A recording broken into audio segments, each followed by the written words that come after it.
It takes a brave and independent mindset to go tiny. If you are trying to figure out your tiny pivot, this podcast is here to inspire and connect you with the other unconventional, gritty, inspirational people within this community. I am Laura Lynch, your tiny house friend and host. On this show, we are always going to come back to money because as a financial planner, this is the question I hear the most. How do I make this work for me financially? Well, that's my jam, so jump in, let's go. New episodes drop every Thursday. Hello, YouTube friends.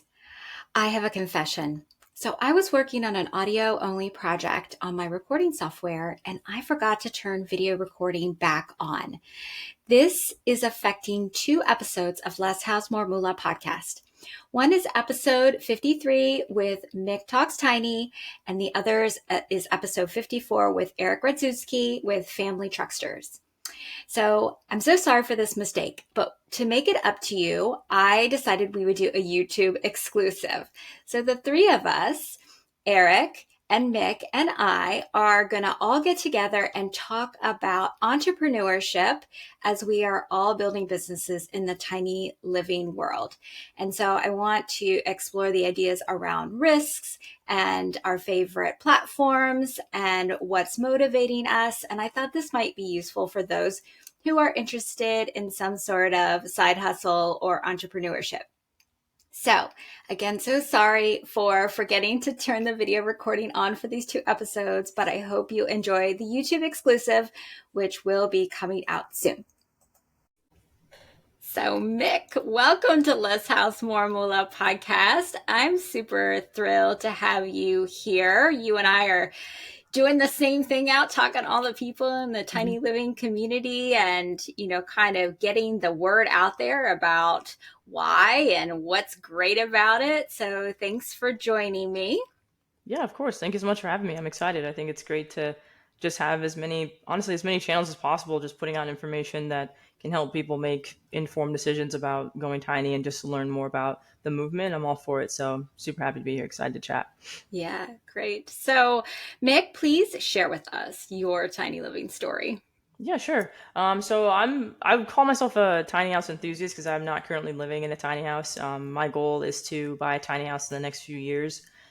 So based here in San Diego, there's a bit of an issue with like trying to figure out where to put stuff. So that's kind of where I'm at, is just figuring out, well, if I buy one, if I was in a perfect world to buy one tomorrow, where would it go? But yeah, I fell in love with tiny houses just like most people, like watching HGTV. Like I've always sort of loved things related to real estate, and tiny houses just make sense to me. So I've, been really excited to be a part of this, and I worked as a designer for a tiny house company for a little bit. So that's sort of how I kind of got my initial entry into the industry. And then I decided to create the YouTube channel just sort of based on some of the things I saw in the design space. Yeah, I love that you kind of came into the content creation in the tiny house world just out of passion and interest and enthusiasm for what was happening. So let's talk a little bit more about what brought you to the movement for your professional endeavors, because this wasn't what you were doing not that long ago, right? Yeah. So by trade, like by training, I was a professor. Like I'm officially retired from that now. But yeah, so no, it's not really what my formal background is in. But when I moved down here to San Diego, I knew I wanted to, hopefully get into the tiny house space. So I found a posting to work for a tiny house company. And I found the design side was really exciting because I got to learn how to use the software, Tiny Easy, which I've done, a couple of video on. I had the software developer on the channel before. Like it's a really cool software for 3D designing for tiny houses. And when I was doing that, I just learned that mostly what I saw was that like people are really excited about tiny houses, but they really don't know what they are. So I had a lot of people who were, giving someone like tons of money to build them something without a lot of like understanding of what it was. Even down to just like, what are the dimensions of it? So I think that there's some things when you learn about tiny houses on the professional side you take for granted. Like most people don't even know how wide tiny houses are or how tall they are or like how long you can make it. Can you put a deck on it? So that made me sort of think about how there needs to be a space for people to be able to find answers to these questions. And I don't think Google does the industry enough justice, because there's so much more sort of nuance to each company, each builder, each design process. Everyone's tiny story is so different. So that's why I created the channel, hopefully to create a situation where anything you could ask, in Google, there'd be a video for that. So that's kind of what my initial thought was. And I just love talking about tiny houses too. So I thought might as well just try making a channel of talking about something I really love. And yeah, it's gone pretty well. So yeah. Yeah, awesome. So you were a sociology Mhm.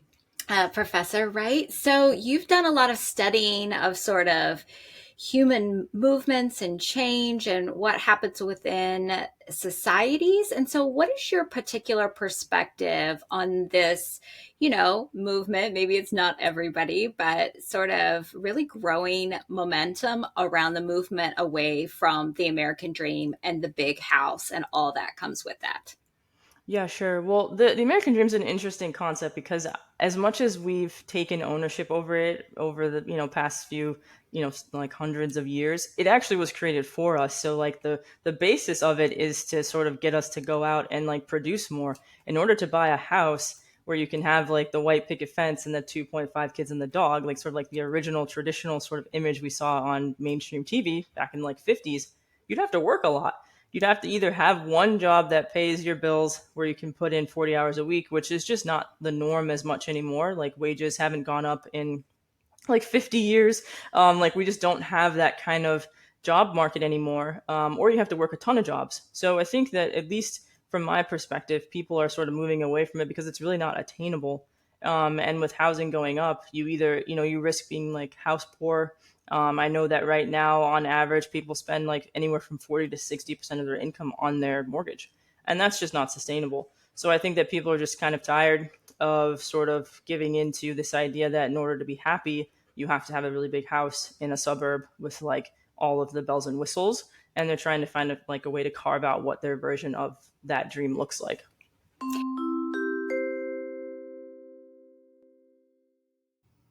Hey there, Laura here. On Less House More Moolah podcast, we hear so many stories of people living unconventional lives. Each of them is literally building their alt American dream. Are you tired of putting your dreams on hold because of money? Then let's fix it. If you'd love to buck the system, quit your 9 to 5 job and park yourself outside while you work towards financial security, but you can't seem to get past step one, money.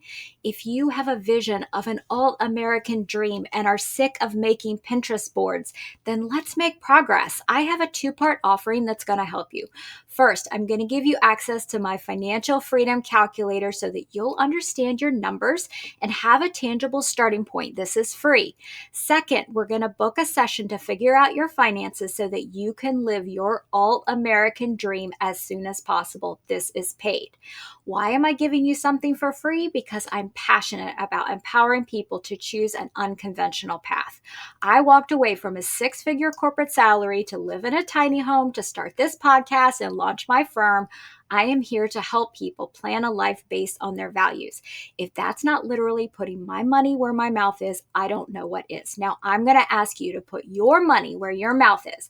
That is if you're actually ready to fix this. Let's work together to figure out money so that next time you're scrolling, you will know that you've officially taken action on your plans. This offering is for you if you don't know your net worth or how to calculate it. You are unsure of your cost of living or how much savings you need to take action.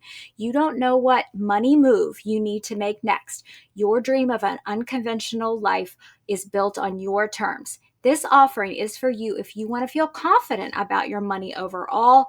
You are seeking a permanent solution and not just a one-time motivational boost.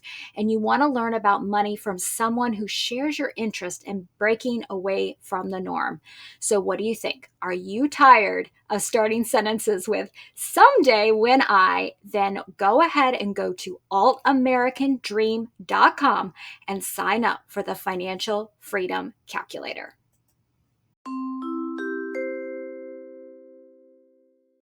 Yeah, I love that. I just posted a marketplace, which is a you know, it's a it's a NPR show about the market. They Mhm. just did a story about how housing inflation has gone up 400, or the prices of housing has gone up 423% in the last 40 years, which is Mhm. double the rate of inflation. Mhm. And so that means that house and housing costs are going up faster than regular costs rising. Right. And so I think you're right that people are starting to see, peek behind the curtain a little bit Mhm. and realize that, that dream may not be attainable, which is a huge, maybe process that we have to go through to let go Yeah. of the American dream. Maybe some mourning is required For sure. Yeah. of letting go of that dream. And yet, the reality is that we can't have everything. And so Mhm. what are the trade-offs that we're willing to make in order to achieve what is more important to us? And so as you're seeing that movement away from, what is attainable, what do you think people are drawn to? It seems like, at least from my understanding, and I can speak from my own personal experience, I think people are just moving towards more freedom in terms of how they spend their time. Like, I worked in person as a professor for the first 5 years of my career, so up through 2019. And by 2019, I was kind of burnt out. Just like with changes in the political climate in the U.S., it really affected the way that schools were you sort of experience things as a professor as well. So I actually went and switched towards remote teaching. Like, I was fully online before the pandemic by fall of 2019. I did that for 5 years, and that changed my life. It allowed me to be able to move wherever I wanted to move. In those 5 years, I moved to 3 different states. So I think that there's that piece of it. And when you can sort of like free up your time and you feel like you have more control over your tasks that you do every day, it helps your mental health and it helps you get more clarity on what you want in your life. And that's sort of how I've experienced things. So like the pandemic and going remote, all those things combined made me realize that, like, this isn't what I want to do. I don't want to be a professor anymore. I don't want to work outside of the house anymore. So I just made a shift. And so that's what I think people are sort of looking towards more, like, how do I get my time back? Right. Yeah, and I refer to this as time autonomy, Hmm. which is, personal like agency over your time. And that is actually kind of the root of what we define as retirement, right? Hmm. It's having control of your time. And so I think people have started to realize that retirement doesn't have to wait until you're age 70 and you're however many years away from, moving on to whatever the next version of life is. Instead, that's something that we can balance more today Hmm. if you kind of are willing to make some trade-offs. So what are those shifts that you're trying to make? But I totally agree with you. I think people are wising up and realize that their time, especially after the pandemic, super valuable. Your time is super valuable. Yeah. How do I claw more of my Yeah. time back, right? For sure. Yeah. So, for folks that are moving in that tiny house direction, what do you see as the opportunities and challenges for people who are attracted to a tiny house? Hmm. I think like the biggest opportunity is that freedom piece. The people that I talked to when I was doing the design work were so excited because they were able to have more time with their kids, more times with their families. Some people were actually buying them so that they could put them in their backyard for their kids. So I think for some people, it's going to be opportunity for more like community and more time with their family. For some people, I think it's going to be opportunity to save money and spend less and maybe travel. And then I think there's a creativity element that we don't really talk about too much, but I think that's something I really love about it. Just the ability to be able to dream up your space and then design it and have it cost less because there's less materials involved in your overall build. So you could put some pretty cool things in your tiny house that maybe you wouldn't be able to do in a $400,000 or $500,000 house. So I think the freedom, time with family, less spending, getting to figure out what you want to do is like a huge opportunity. You're not going to find by making any other sort of shift in your life, in my opinion. Yeah. And what about the challenges? Oh gosh, there's so many, but I will say before I get into the challenges that I think that the challenges are outweighed by the opportunities and the benefits. So I think it's worth it overall. I think the biggest challenge is figuring out where you're going to put it, and where you're going to put it, and then also who's going to build it. Because now there's so many different builders available to you. If you put like a Google search in for tiny house builders, it's hard to know who to trust. and what builder to go towards. Or if you want to build it yourself, you want to go the DIY route. Are you going to finance it all the way? Do you have the ability to pay for it out of pocket? Are you going to do a loan? So I think the money and where to put it are going to be the biggest pieces. And then also, like you're saying, just the shifts that we have to make as we continue to move towards this different version. I'll put different in quotations, like different version of living your life. Just thinking about downsizing and what you have to let go of, and maybe you have to move. So I think that's something that people aren't talking too much about, is like maybe you do have to move to a different state because it makes more sense to be in a tiny house community compared to like an RV park or just like a plot of land somewhere. So I think those are the big challenges, because there's a lot of questions you have to answer before you can even put any money down on your tiny house. Yeah. Yeah. And my move to my tiny house is intentionally a Mm-hmm. state move, right? And that is actually an opportunity because it allows me to live in a place that I couldn't probably afford to have someone build a house there Yeah. because it's kind of remote. So I love, the opportunity for people to align their geography with what is the lifestyle that they want to live to, and to do that through tiny living. So I'm interested because you are a content creator. So you are collecting sort of an overall view of an audience which is growing tremendously, that is seeing your content, and you're seeing particular trends as far as generational perspective on who is interested in the tiny house lifestyle. And I think, the non-validated stats we see on the internet, kind of breaks it down into, 40% younger people and 40% Mm-hmm. middle-aged people and 40%, more like retiree downsizers. What do you think about, the generational segmentation of those folks headed down this path? Yeah, sure. I think that what I see on my side, like data wise, is like the majority of the people watching my channel are in that like 45 to 65 plus range. And I think that that fits with what some builders are saying in terms of who are the people that are buying the tiny houses. And while I do think that millennials are they're a big part of the movement, I'm a millennial myself. I don't think that millennials have the money right now to be the group that's buying them in like a large quantity, but I do see a lot of millennials sort of building them themselves. So I would say if you were to break it up by like people who are going the traditional route, which is like paying for it out of pocket, maybe they sell their house to buy the tiny house, maybe that's in the 45 to 65 plus range. But if you're looking at the people that are building it themselves, trying to find creative ways, going the van route, that might be like younger demographics too, which makes sense because I think that that fits with sort of like the remote worker, sort of like traveling the country sort of vibe, like that sort of thing. So that's what I would say is kind of like split in terms of who's buying them and how they're buying them. Yeah. And I take it from, other conversations that I've had, that really the younger tiny house buyer is held up by the challenges on the financing. Mm-hmm. And so as soon as we bring a lender to the table who's Right. really embracing this, then that will change. As soon as the path is a little bit more paved for the first time home buyer, Mm-hmm. that will change things dramatically. So if any listeners out there know of anybody in Seriously, yeah. in lending, definitely, put a bug in their ear, because, you just never know. Mm-hmm. So, speaking, you mentioned that you're a millennial. Yeah. So, how is it that this has appealed to you specifically? Mm-hmm. It doesn't sound like it's so much from a downsizing Mm-hmm. perspective. Yeah. Certainly, you've talked about some time autonomy piece, and that. Is there anything else about this that really just resonated with your values? Not that you speak for all millennials, Sure. but kind of what is your thoughts on that? I think part of it also, I think a big thing with my generation's passive income.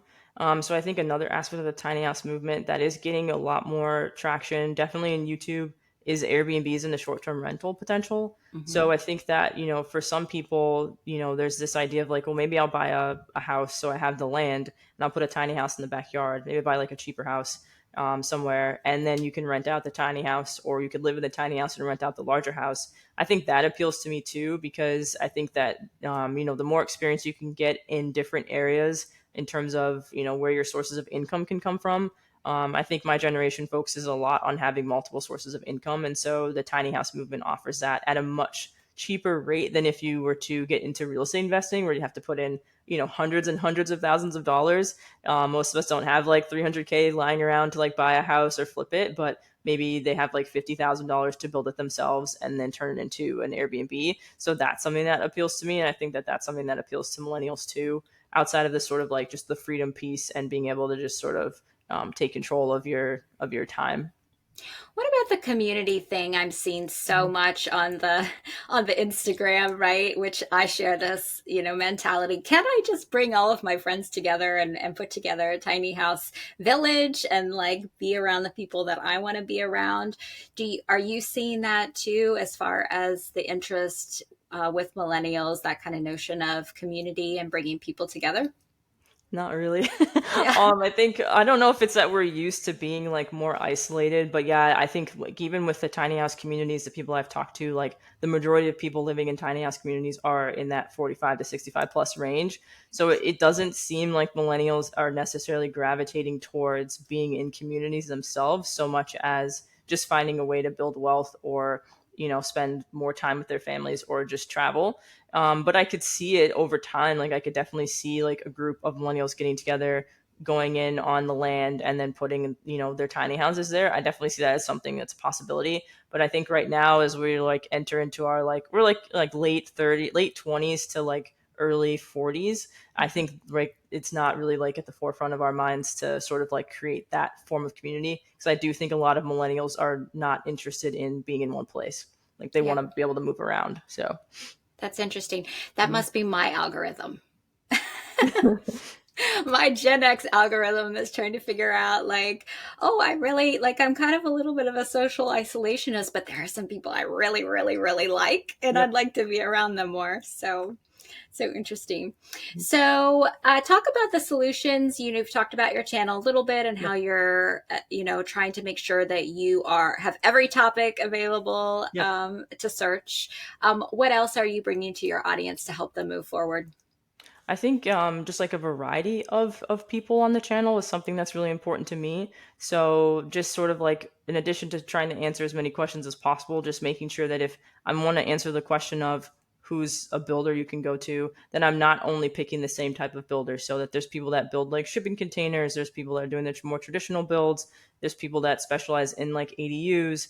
There's a variety of people that have gone tiny, not even in the U.S. too, like sort of like branching outside the United States, so that people can see what's going on internationally. And I think there's a tie between the tiny house movement and trying to improve society in terms of like affordable housing, that sort of thing. So just opening up the conversation to talk about what is the tiny house movement, like what sort of topics relate to tiny house living, like health or finances or housing and affordability and travel. So just sort of like creating a lot of different options for people and just trying to keep it as informative as possible, and authentic and fun too. But I really do want to make sure that people can get a lot out of each of the videos and really learn something. Yeah. Yeah, good. It is lots of topics. We will both be at this work for years and years to Yeah. come, especially since things are changing so fast and, new people entering the space all the time. Mhm. Really fun community to be a part of, too. Everybody's super welcoming. So please share with listeners how they can find you and your content. Yeah, sure. So you can find me on YouTube, just at Make Things Tiny, all one word. You can find me on Instagram at the same handle minus the at sign. And then I also have a website, so www.makethingstiny.com. That's for the consulting side of things, which I'm sort of like still ironing out what that's going to look like. But just if you have any questions or you need help in your tiny house journey, I'm here for you guys, and I'm really excited to just be a part of people's journeys in any way that I can be. So awesome. Well, Mick, thank you so much for being on Less House, More Moolah podcast and sharing your perspective on generations and segmentation and motivations and all of that. I think that was super valuable to get some insight into what you're seeing of, people's interest and hurdles and all of those things. So thanks for sharing. Thank you so much for having me. I appreciate it. Thank you. Awesome.